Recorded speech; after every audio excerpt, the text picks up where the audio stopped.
difficult or impossible. The content is copyrighted by the respective publishers. For more information, please visit us on the web at nfradioreading.org. Hello, this is Dasha, and for the next hour, I will be reading from the June 22nd through 26th issues of the Niagara Falls Review on the Niagara Frontier Radio Reading Service.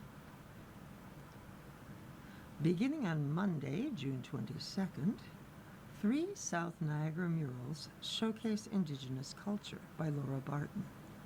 Just in time for National Indigenous History Month, 3 murals bringing awareness to Indigenous culture, history, and people have been installed in South Niagara.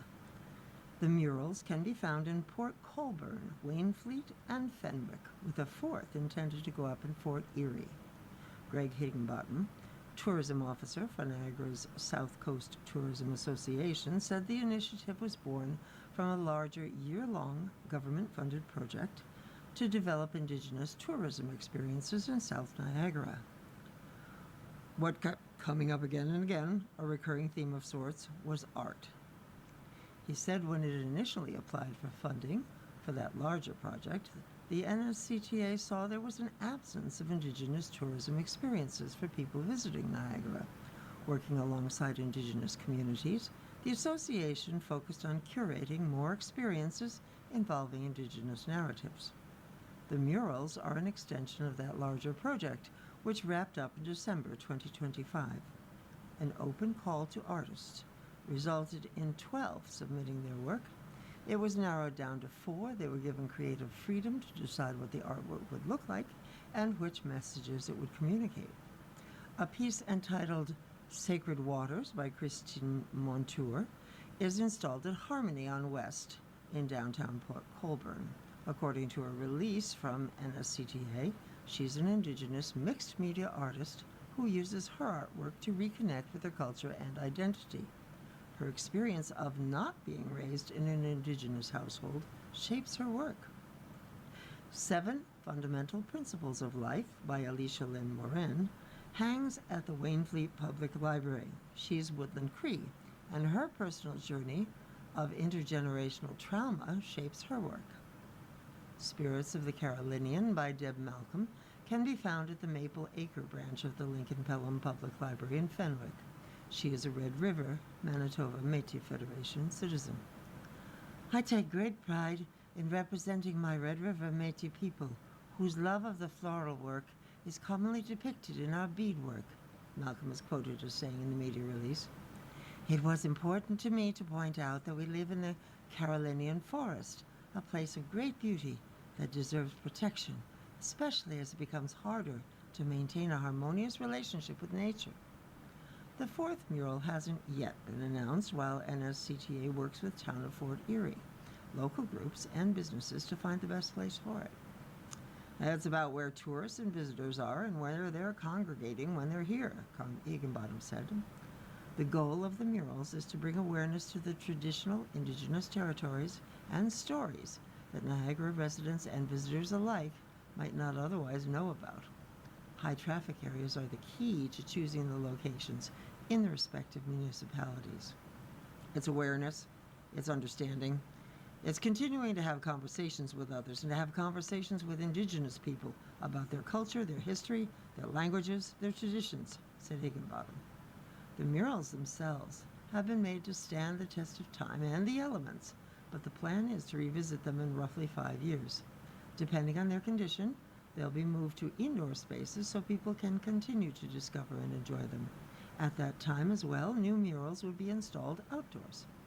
Higginbottom said the association remains open and approachable to members of the public and is continuing to nurture and develop relationships with local Indigenous communities.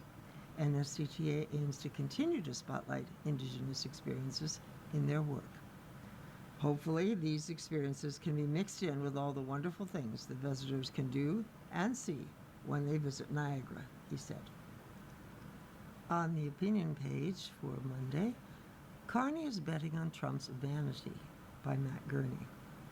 No prime minister has the luxury of being able to worry about a single problem, But among Mark Carney's many problems, one looms particularly large: managing Canada's relationship with the United States and its president.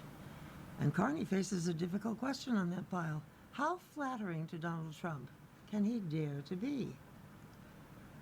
We saw some examples recently of Carney's efforts to say and do things publicly that will please the grandiose president. He lauded Trump's U.S.-Iran deal, calling the Iran war and the deaths it caused on both sides worth it. That's objectively bonkers. The U.S. traded the lives of a dozen military personnel as well as an alarmingly large fraction of its munitions stockpile, only to end up with a deal that is, at best, not notably inferior to what was already in place, and even that's likely too generous. Carney also went out of his way to swap chairs with Trump at the G7 annual summit last week as the president found his own chair uncomfortable. These little symbolic acts, in combination with grander offerings, such as the Prime Minister's recent overtures to the U.S. during a speech in New York City, are clearly calculated to flatter Trump and please his administration. And that's fine, good even. None of the above is meant as criticism, yet the Iran stuff is unavoidably eye-rolling, but it's still very clear what Carney is doing, and Canadians know why he's doing it. We are stuck in a relationship with a very powerful, increasingly erratic neighbor, about whom perhaps the last thing you can predict is that he likes when people bend the knee for him in public. Carney, correctly, and probably necessarily, has made peace with swallowing his pride and doing so on matters that will cost Canada and his dignity as little as possible. And honestly, I thank him for that. It seems most Canadians do, in fact. Carney's poll numbers remain high. It's reasonable at this point to figure the population has drawn the same conclusions as I have about what the Prime Minister is doing. It's awkward and frankly can be embarrassing, but it's a necessary sacrifice in pursuit of a higher goal. There's a problem, though. Thus far, Carney's offerings to Trump have been on issues of only marginal interest to Canadians: praising the end of a war we weren't involved in, swapping chairs, offering up our strength to support American greatness in front of a Manhattan audience. These are cost-free concessions in the main, but not all such costs will be if CUSMA can be salvaged. That's going to require concessions from Canada. As for the other matter of acute concern to this White House, military preparedness and cooperation, Canada will be expected to make sacrifices there, too. The financial cost of building the kind of military Ottawa has been discussing will be enormous, far larger than the public seems to grasp. And there will also be social effects, not costs necessarily, but changes to how Canada's civil society functions and coexists with its armed forces and defense industry. These won't necessarily be bad changes. Personally, I think they'll be overdue, but they won't be cost or disruption free. Navigating those changes is going to be difficult for Carney. Much of the Canadian public, and seemingly Carney's entire electoral coalition, is animated by opposition to what they see as a hostile, nasty America. Canadians can forgive silly symbolic gestures as being politically necessary, but how they'll stomach substantive trade concessions or military commitments remains to be seen. Right now, the Prime Minister has the benefit of the public's doubt. Flattering Trump is perceived as a means to an end. If Ottawa starts making painful concessions, Carney runs the risk that his flattery will be seen not as a necessary evil, but part of a broader pattern of subordination to the U.S. And that moment could well be the one that breaks the public's faith in the Prime Minister. Matt Gurney is co-editor of The Line, an online magazine which publishes at readtheline.ca. In local news, paid parking is set for Charles Daly Park by Mark Newman. The days of free parking at Charles Daly Park on the shore of Lake Ontario in Lincoln are coming to a temporary end, at least for some. Starting July 2nd, out-of-town park visitors will be charged $3.25 an hour for parking between 7 a.m. and 11 p.m. and $20 per day as part of a pilot project that runs to October 31st. Lincoln residents can register for an exemption from the fees. It's something that was talked about during the 2026 budget process, said Matt Bruder, Director of Planning and Development at the town of Lincoln. It's a way for the municipality to explore general revenue generation. It could be for park maintenance. It doesn't necessarily have to be for Charles Daly. It could be across the town. Bruder said staff estimated the parking fees could raise as much as $30,000, but that number was based on a May to October period. The town is working with Precise ParkLink. The company will install 5 parking meters or pedestals in the parking lot. They're supporting the pilot because these pedestals are going in at no cost to see how things work, said Bruder. The project will be reviewed at the end of the pilot. Visitors will be able to pay using coins or a card. Bruder said the machines do not provide a ticket for the vehicle dashboard, but municipal law enforcement officials will be able to verify the parking fee was paid online. The fine for parking past the paid time limit is $50. It's a $100 fee for parking without paying. Lincoln residents can register to be exempt for the fees by going to lincoln.ca. You just provide a proof of residency, Bruder said. It could be a utility bill or it could be a roll number off a tax bill. Residents will receive a parking code to enter into one of the parking machines each time they visit the park. The town encourages people to sign up before July 2nd. In-person registration is available at the Municipal Law Enforcement Office in Lincoln Community Hub, formerly Beamsville District Secondary School, on Central Avenue in Beamsville, through the month of June from 9 a.m. to noon and 1 to 4 p.m. Monday to Friday.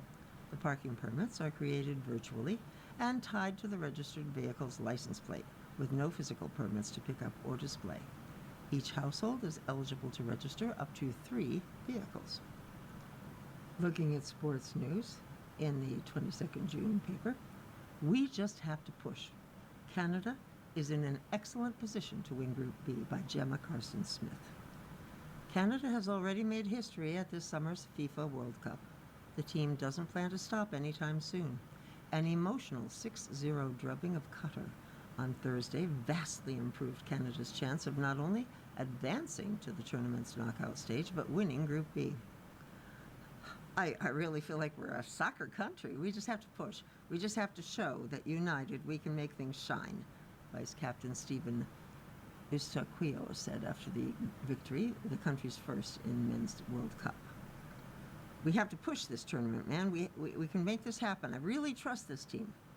The Canadians opened their World Cup run with a 1-1 draw against Bosnia-Herzegovina in Toronto on June 12th.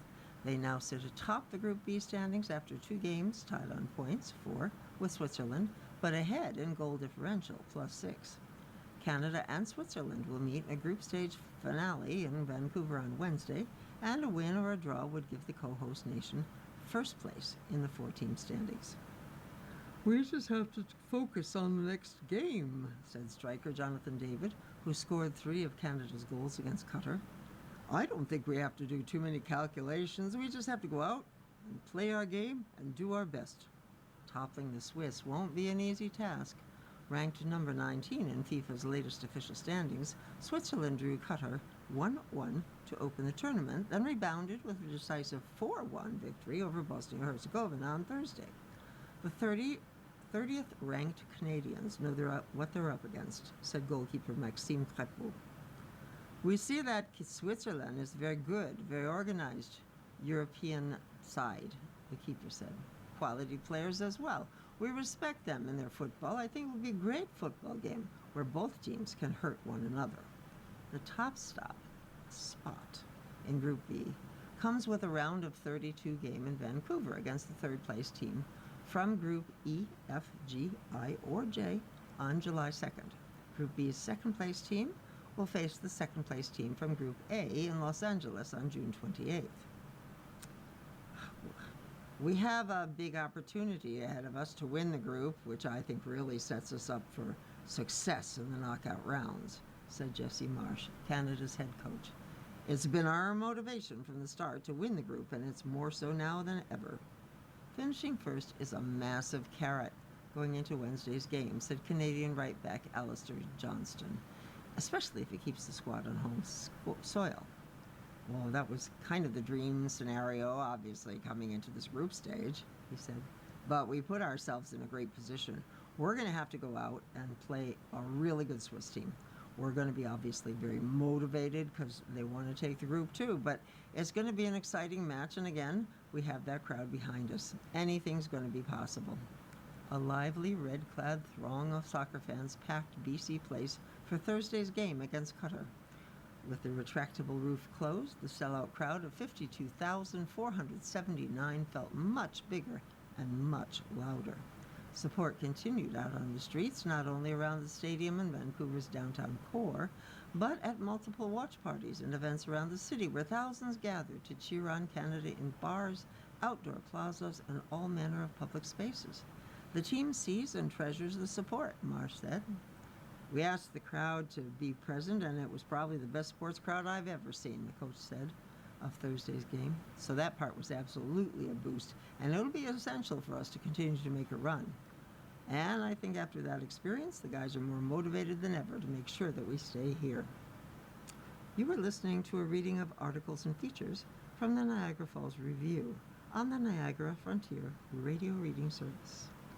Looking at the Tuesday, June 23rd issue, hundreds of geese have been relocated from Port Colborne Lakeside Spot. The goal is to fostering balance between wildlife and humans, by Laura Barton. You might come across a molted goose feather or two strolling through H.H. Knoll Lakeview Park, but the birds themselves have been relocated.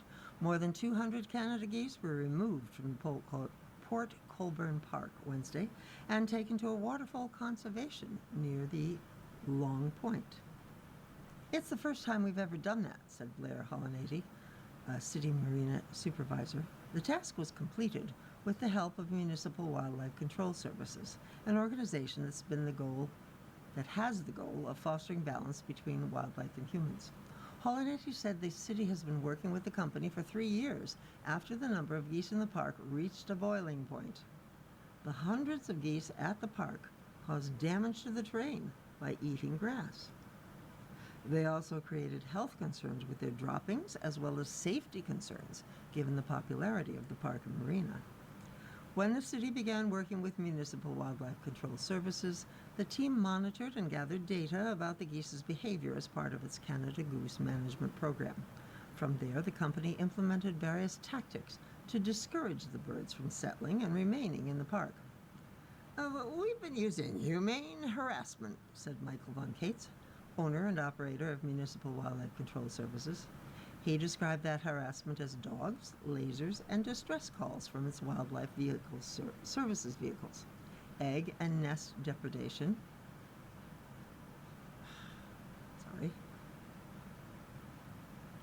also took place to discourage the birds from returning to the area to nest. The entire program is science-based and compliant with Environment and Climate Change Canada regulations, as the Canada goose is a federally protected bird under the Migratory Bird Conservation Act, Von Cates said. Despite the initial efforts, geese returned to H.H. Knoll Lakeview Park. That's when the city consulted the Environment Ministry to get an assessment for a relocation permit. It was approved. Not everybody gets one, Von Cates said.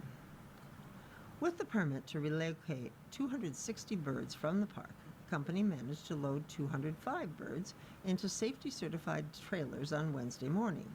This last resort process involved calmly and slowly herding the birds. We understand bird behavior, Von Cates said. We understand which ones are going to be in charge, so those are the ones we focus on.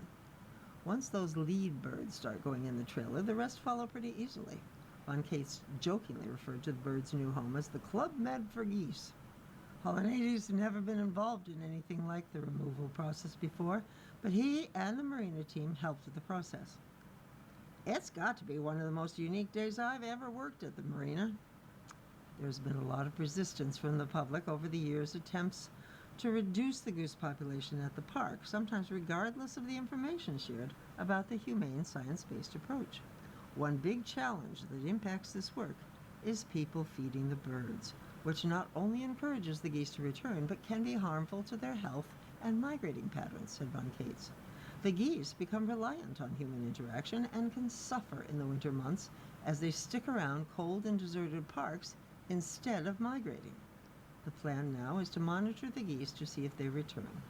Because of the prevalence of geese in Niagara, it could be a 2 or 3 year process to be completely effective. St. Catharines also had birds relocated earlier in the week, said Von Cates, and Welland may have some removed early this week as well. Susan Delacourt has an article on the opinion page called Canadians Taking Threats Seriously. A referendum is looming in Alberta, which will reveal this fall how far the province is ready to go toward independence option. For the rest of Canada, a big question revolves around how much are we willing to do to keep Alberta in the Federation. Some new polling by Abacus Data may offer some insights into that question, and the short answer is quite a lot.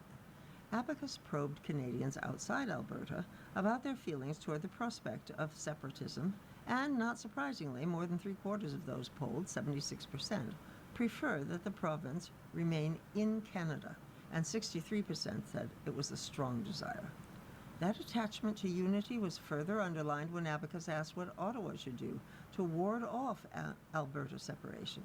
A majority said they were prepared for the price to be high, with 25% saying Ottawa should do whatever it takes, while another 26% said they would endorse significant concessions. Only about 1/4 said no special effort should be made, while 13% said they'd go along with minor concessions. On the face of this is good news for Albertans and Premier Danielle Smith, who could use numbers like this to get the province a better deal in the Federation.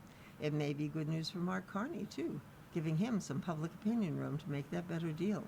However, Carney has said publicly how he worries about parallels to Brexit, when voters in the United Kingdom saw that referendum as a bargaining chip to get a better deal out of the European Union and ended up separating altogether. These numbers from Abacus also strengthen the view that as long as separation is on the table, Canadians may be in a giving mood. So, since the referendum in October is only on whether to pursue another referendum, a referendum on a referendum, they say, some Albertans could well decide there's no harm in keeping the debate an active one. Abacus also probed a bit further into what specifically Canada should or could do to keep Alberta from leaving. Again, the results may surprise some. A majority, 54%, supported a pipeline through British Columbia, even if there's provincial opposition.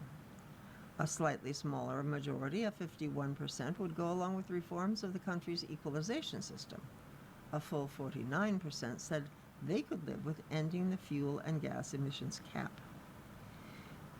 Even proposals that would grant Alberta greater autonomy, such as running programs currently managed by Ottawa or creating its own pension plan and provincial police force, received support from nearly half of Canadians outside Alberta, Abacus CEO David Coletto wrote in his summary of the findings. The survey was conducted with 2,884 Canadian adults living outside Alberta from June 12th to 17th.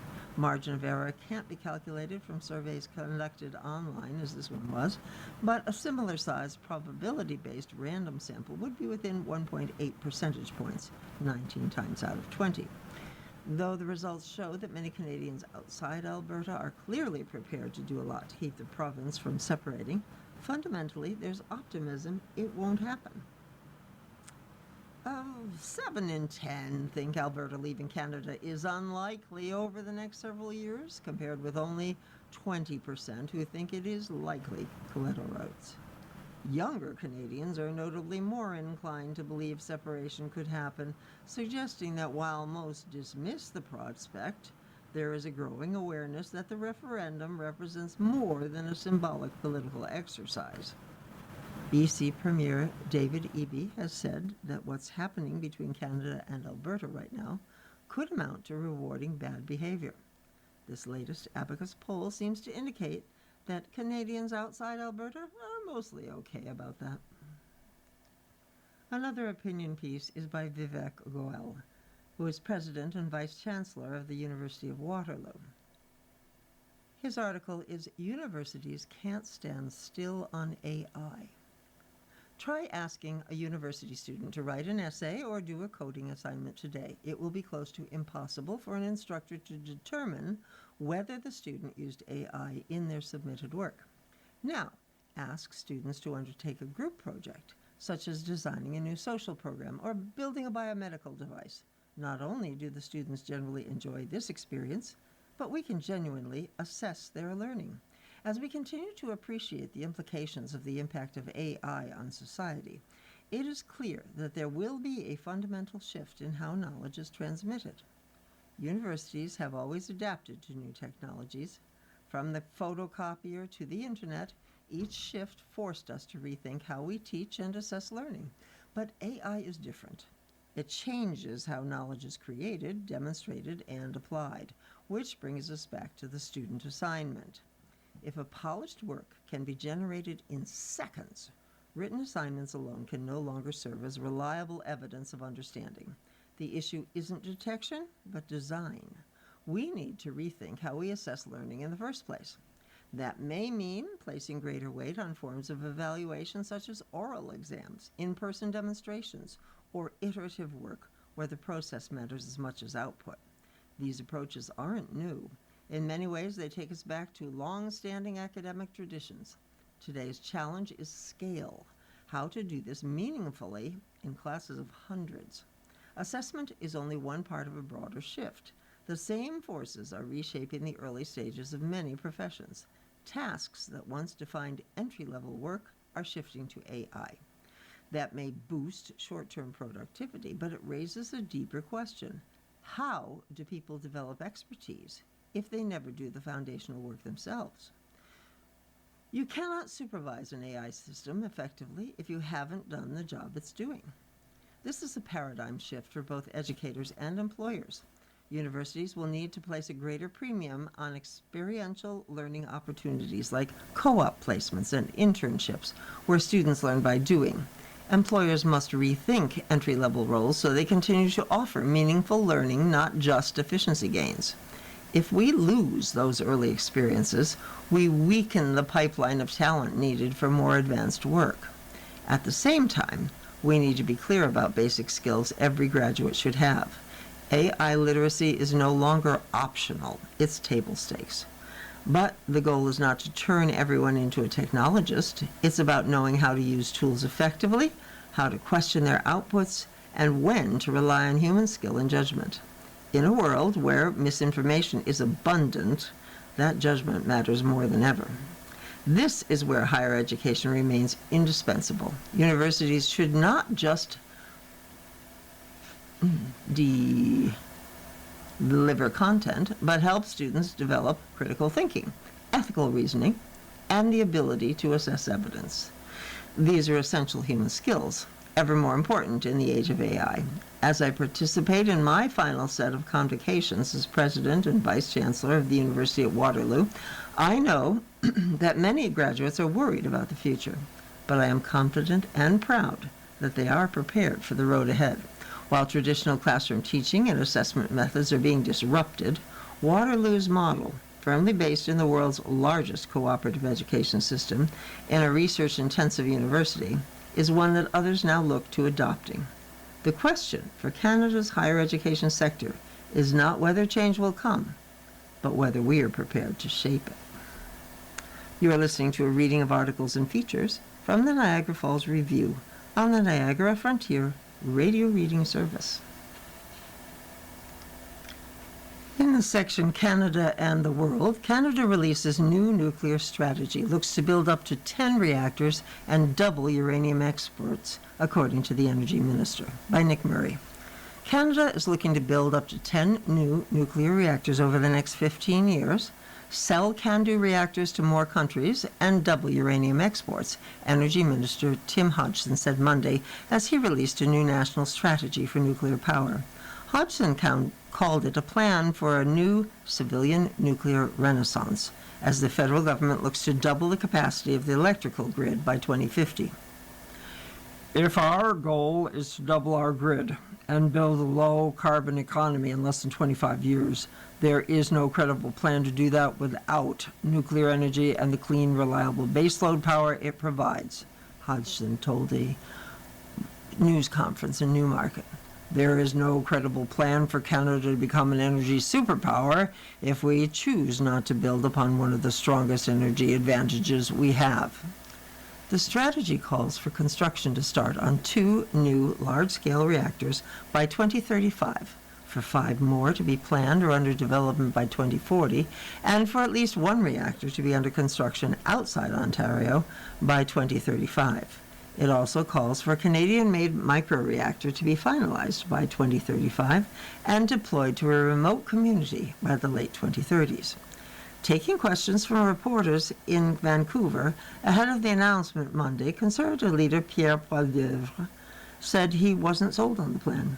An announcement will not build anything, he said, and this is the problem we've had with the Carney Liberals. In their promises are being reported on as results, and so far there have been no results. Right now, Canada has 4 nuclear power plants, 3 in Ontario and 1 in New Brunswick, which generate about 15% of Canada's electricity. A new proposed facility at the existing nuclear plant in Darlington, Ontario, would see the first small modular reactor in the G7, capable of producing up to 300 megawatts per unit. Saskatchewan is also looking at the potential to bring small nuclear reactors online by the mid-2030s. The energy deal between Ottawa and Alberta also committed to collaborating on developing a nuclear generation strategy to build a nuclear power plant. At a technical briefing for media earlier Monday, an official from Natural Resources Canada said construction of the new reactors could cost more than $100 billion. The strategy does not say how Canada would pay for them, though the official pointed to the Canadian Infrastructure Bank and the Canada Growth Fund as possible funding sources. Hodgson said the strategy would double the 90,000 jobs in Canada's nuclear reactor sector over the coming decades. The plan also calls for sales of CANDU reactors to new export markets. It says the government wants to break into at least 4 new international markets by 2040 and engage 6 to 10 new nuclear entrant markets over a 15-year horizon, cementing Canada as their partner of choice. 30 CANDU reactors operate around the world, including in South Korea, China, India, Argentina, Pakistan, and Romania, and there are plans to build 2 more. The document says Prime Minister Mark Carney was not shown the strategy, and government officials said he had no role in developing it due to the ethics screen he has in place. Carney held options and deferred shares in both the Brookfield Corporation and Brookfield Asset Management that were put into a blind trust after he became Prime Minister. CANDU competes with a reactor model co-owned by Brookfield. The move to sell CANDU to new markets is an attempt to establish Canada as a reliable uranium export partner and to use nuclear energy as a geopolitical lever. Reactor exports are not transactional. They establish multi-decade partnerships, creating durable geopolitical and commercial relationships that advance Canada's broader foreign policy interests, the strategy says. As Canada works to diversify its trading relationships and strengthen ties with middle powers, CANDU can be a central instrument of that strategy. If Ottawa fails to sell more CANDU reactors worldwide, the strategy suggests Canada look into boosting domestic uranium enrichment to fuel other reactors. Unlike most other nuclear reactors, CANDU reactors don't require enriched uranium. Ottawa says Western allies are turning away from Russia, one of the world's key suppliers of enriched uranium. In hockey news, Price and Bergeron headline Hall of Fame's 2026 induction class by Joshua Clipperton. Carey Price and Patrice Bergeron battled it out as rivals for Original Six franchises. The former National Hockey League stars with strong ties to Quebec also helped Canada succeed on the international stage. Now the duo will enter the Hockey Hall of Fame together. Price and Bergeron were among the class of 2026 announced Monday alongside Pekka Rinne, Keith Tkachuk, and Cindy Curley on the player category. Brian Burke, meanwhile, will go in as a builder at November's induction ceremony. Price starred with the Montreal Canadiens for 15 seasons, while Bergeron suited up across 19 campaigns for the Boston Bruins. The number 5 pick at the 2005 NHL draft, Price won the Hart Trophy as a league MVP and the Vezina Trophy as its top goaltender in 2015. The 38-year-old from Anaheim Lake, BC, finished with a 361, 261, 79 record, .917 save percentage, 2.51 goals against average, and 49 shutouts across 712 regular season games in a career that was at times hampered by injury. Price had even better big moment numbers before a knee issue forced him to stop playing beyond 2021-2022 campaign. He owned a .919 save percentage, 2.39 GAA, and 8 shutouts in 92 playoff contests, with his final postseason act perhaps the most impressive, willing the underdog Canadians on an improbable push to the 2021 Stanley Cup Final. A 6-time Selke Trophy winner as the NHL's top defensive forward, selected 45th overall at the 2003 draft, Bergeron hoisted hockey's holy grail with the Bruins in 2011. The 40-year-old former center from l'Ancien Roette, Quebec, registered 427 goals and 1,040 points in 1,294 regular season games. He added 128 points, 50 goals, 78 assists, in 170 playoff contests, including Boston's run to the 2019 final before retiring in 2023. Price, who added the Ted Lindsay Award as the league's most outstanding player, voted on by the Players Association membership, to his trophy case in 2015, and Bergeron enjoyed success side by side, sporting the red maple leaf. The duo was on Canada's relentless 2014 team that topped the field at the Olympics in Sochi, Russia, before capturing the World Cup of Hockey 2 years later. Bergeron also claimed gold at the 2010 Vancouver Games to go along with a victory at the 2005 World Hockey Championship. Bergeron was in his first year of eligibility for the Hall, while Price was passed over in 2025. Rina owned a 369, 213, 75 record, while playing parts of 15 NHL seasons with the Nashville Predators. The 2018 Vezina winner goaltender had a .917 save percentage and a 2.43 GAA in 683 games. Tkachuk registered 1,065 points, 538 goals, 527 assists, in 1,201 contests in 18 NHL campaigns. Curley captained the U.S. women's team to 3 silver medals at the World Championships in the 1990s. Burke's long career in NHL management included stops with the Hartford Whalers, Vancouver Canucks, Anaheim Mighty Ducks, Toronto Maple Leafs, Calgary Flames, and Pittsburgh Penguins, following a stint at the league office. He won the Cup with Anaheim in 2007.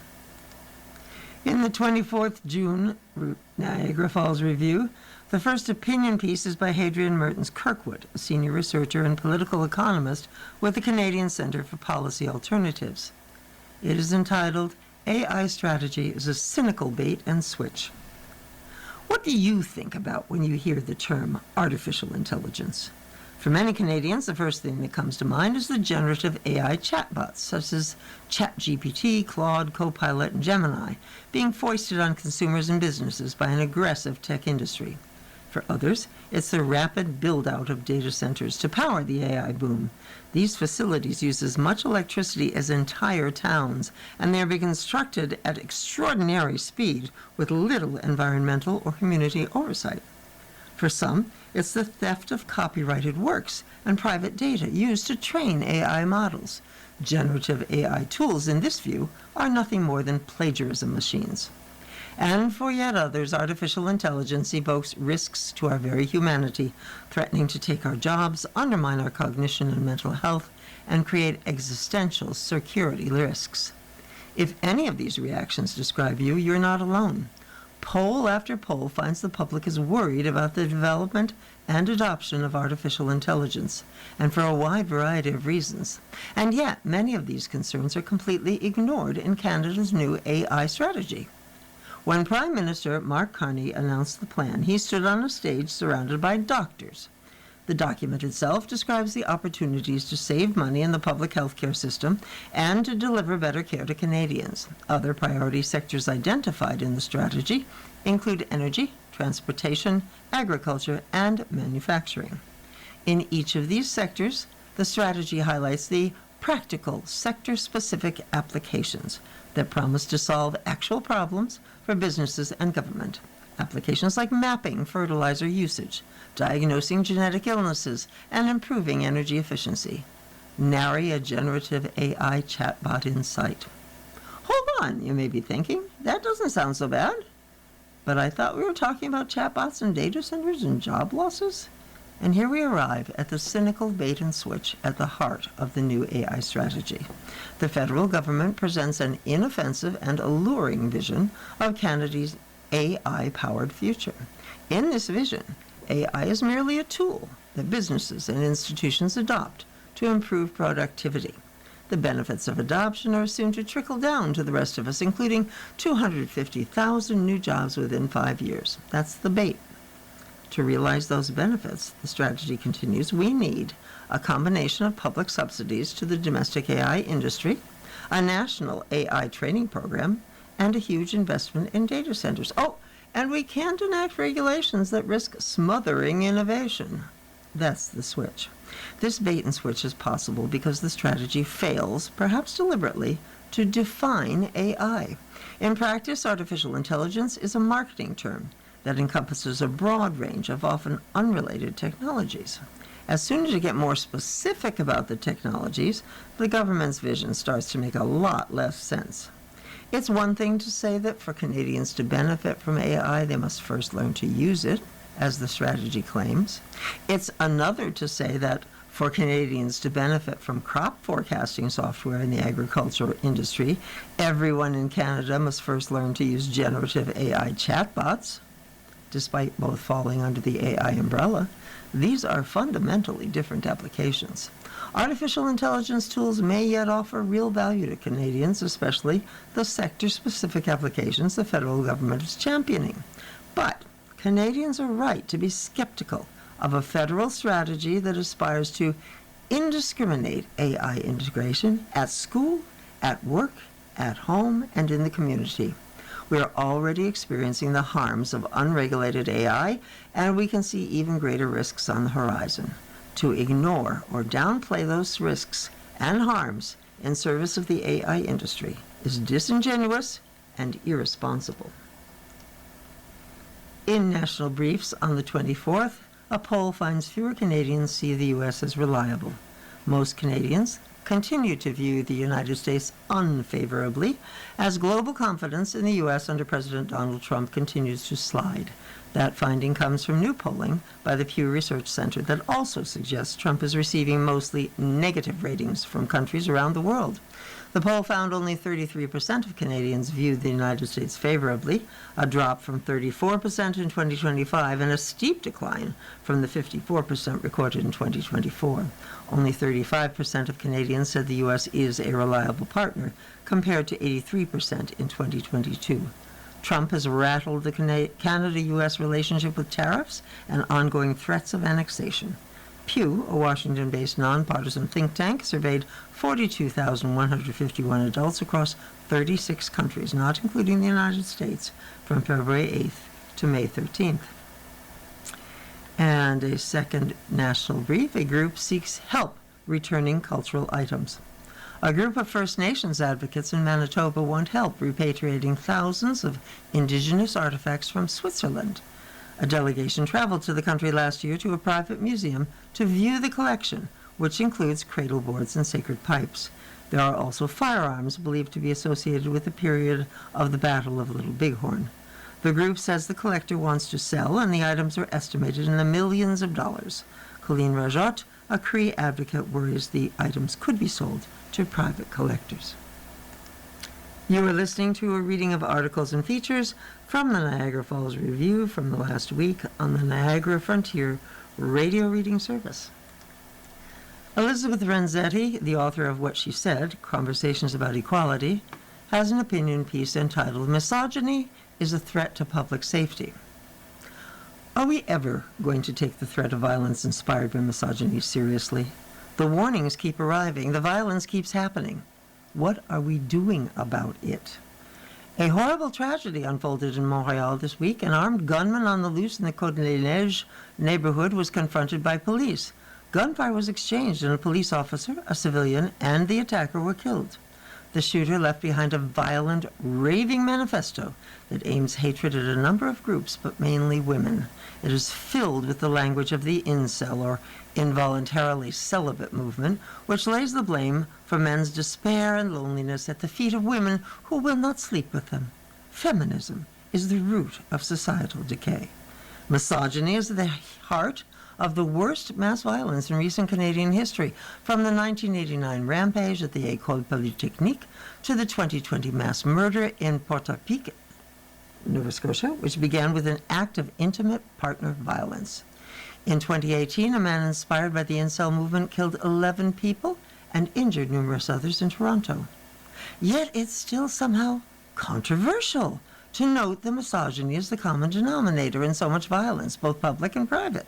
Alarmingly, the ideology that demonizes women and gender-diverse people is on the rise, fueled by wealthy tech bros, politicians, and the jacked grifters of the manosphere. Anti-feminist ideology is not simply rhetoric. It is a gateway to violence. That's one of the takeaways from a new report confronting anti-feminist ideologies in Canada from the Federal Status of Women Committee. You probably didn't hear about the report, which doesn't surprise me as someone who's been writing about these issues for years.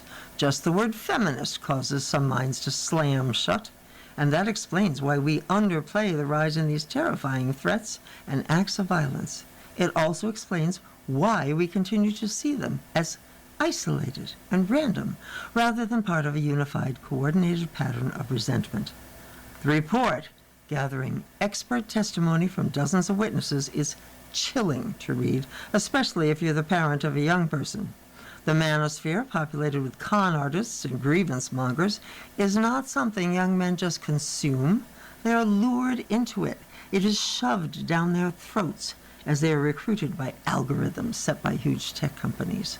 A casual browser who goes to TikTok looking for nutritional or fitness advice will find themselves only a few clicks away from a video telling them their lives are being ruined by women's progress, that they're being robbed of their natural birthright. And this content is all pervasive. According to the report, 95% of surveyed educators reported boys and young men being exposed to sexist and misogynistic content online, and 80% had witnessed related behaviors in their classroom. Experts from CSIS testified that anti-feminist ideology is, quote, an enabling factor along pathways to violent extremism, end quote. In other words, a threat to public safety. Is that enough to make people pay attention? We already know how incel-inspired violence feeds on itself. The Toronto van attacker, who claimed to be part of the incel rebellion, was inspired by an incel who killed 6 people in California in 2014. In turn, the van attack inspired a 17-year-old to murder a massage parlor worker in Toronto in 2020. In that case, the killing was labeled, quote, incel ideologically motivated terrorist activity, end quote. In a historic first, tying the ideology to terrorism. How do we stem this tide of hatred? It can feel hopeless because the waves keep coming. But there is so much that can be done if we have the will to take action.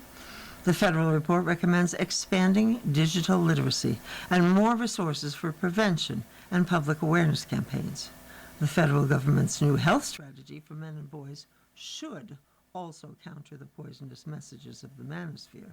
Tech platforms must be forced to regulate and demonetize toxic content. But first, we have to recognize that misogyny is an ideology, one that kills.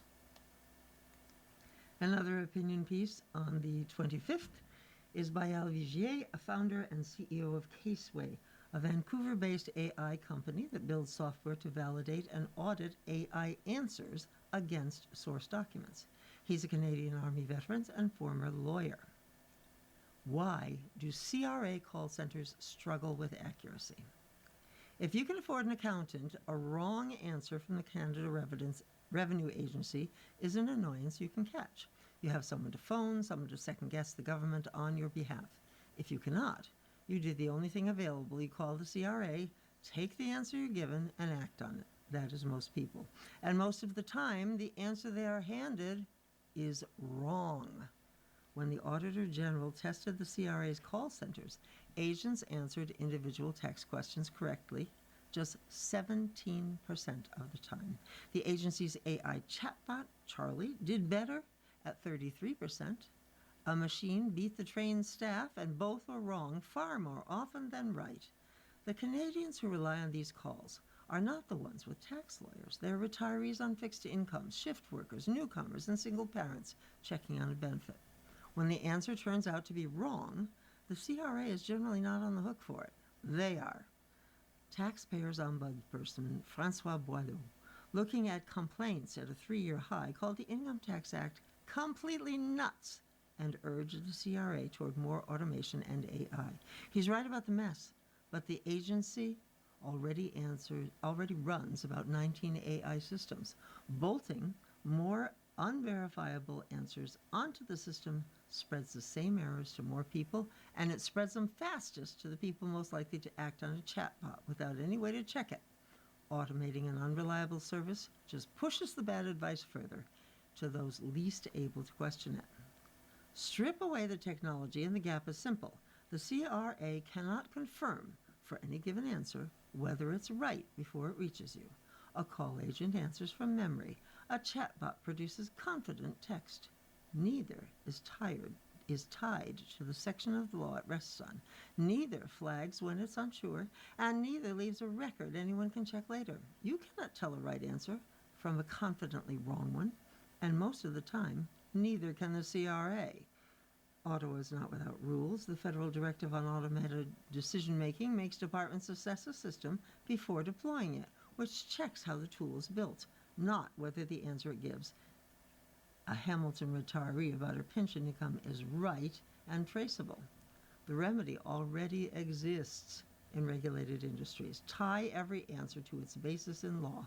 Make the system flag uncertainty instead of bluffing, and pass the person to a qualified human when it does. Keep an audit trail so wrong answers can be found and fixed, and require all of it before buying any AI that speaks to a taxpayer. Boileau wants the CRA reporting its performance more regularly. Answer accuracy belongs in that report, beside the wait times. Ottawa has promised pre-filled returns for 1 million Canadians next year, rising to 5.5 million by 2029. It is a worthy goal aimed at the right people, those owed benefits who do not always claim them. But aim it through a system that cannot verify its own answers, and you will reach those same people with mistakes instead. Build the part that proves the answer is right, then scale. The Canadians with the least margin for a tax error deserve a system that gets it right the first time. As we near the end to an hour of reading from the Niagara Falls Review, looking at Friday, June 26th today, I am going to read you different headlines and say if there is anything here that you want to hear the article, please call 716-821-5555 and staff will be happy to read it to you. We do not have time to read all of these things. So looking at Friday's paper, the police budget may jump nearly 15%. And it's the Niagara Regional Police. Feds give $183 million to build a co-op housing project. The largest affordable and cooperative housing development in Niagara will be built at the former Hotel Dieu hospital site with an injection of $183 million from the federal government. There are concerns over the Ferris wheel plan heard by Niagara Parks.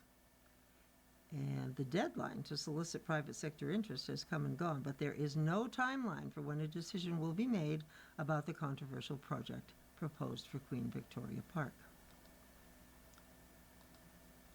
Niagara Falls has an is an overburdened host for evacuees, according to the mayor. There should be more fair and balanced approach to the number of emergency evacuees relocated to Niagara Falls versus other Ontario communities, say local officials. Floodplain mapping aims to ease flooding of 4 Mile Creek. A long overdue floodplain mapping will lead to persistent flooding issues being addressed and erosion problems mitigated. On the opinion page, Iris Gorfinkel, a family physician and clinical researcher, takes a look at what the Ford government's ads actually say.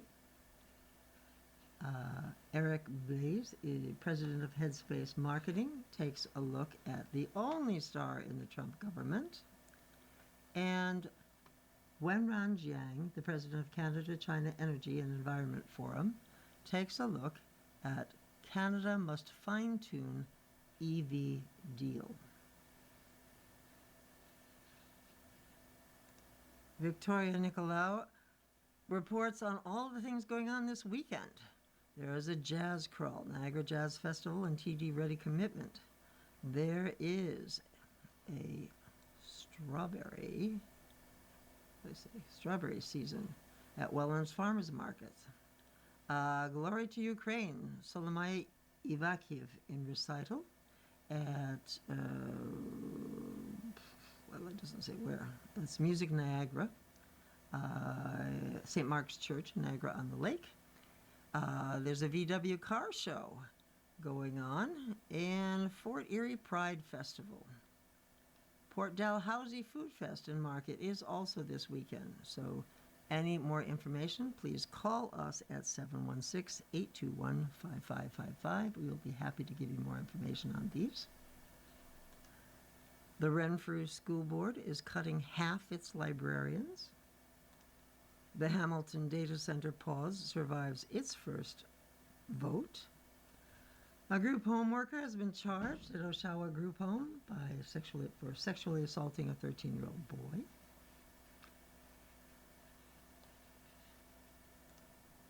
A woman in Barrie was killed by her partner, and he apparently then killed himself. Canada is preparing to send aid to Venezuela. The shooting in Quebec has renewed calls to end SKS rifle sales. Backlogs are driving ER wait times up, according to a report from Toronto. In business, Enbridge could face a 3-year bidding ban, could bar the company from provincial contracts for backing out of the wind project. Trump has been criticized over the border bridge in Michigan.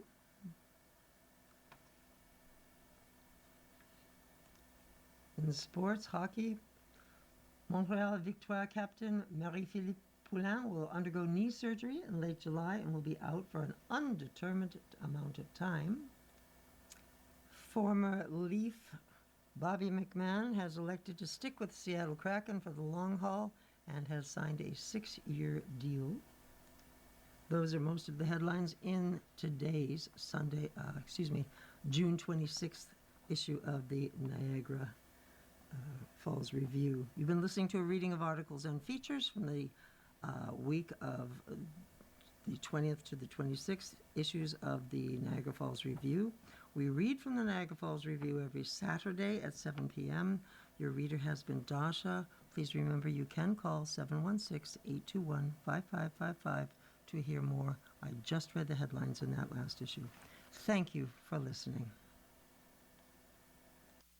Coming up next in the Niagara Frontier Radio Reading Service, we have the Wall Street Journal off duty at 9 o'clock.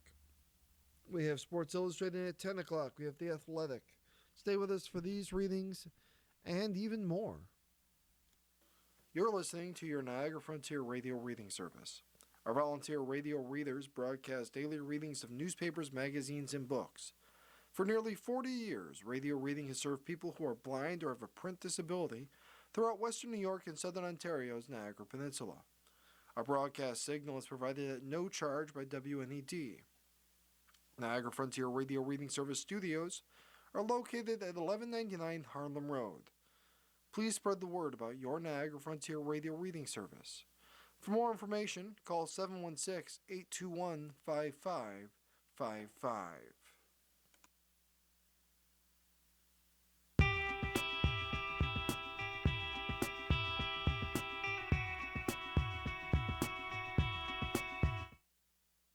The following program is intended for listeners who are blind, have low vision, or have another print disability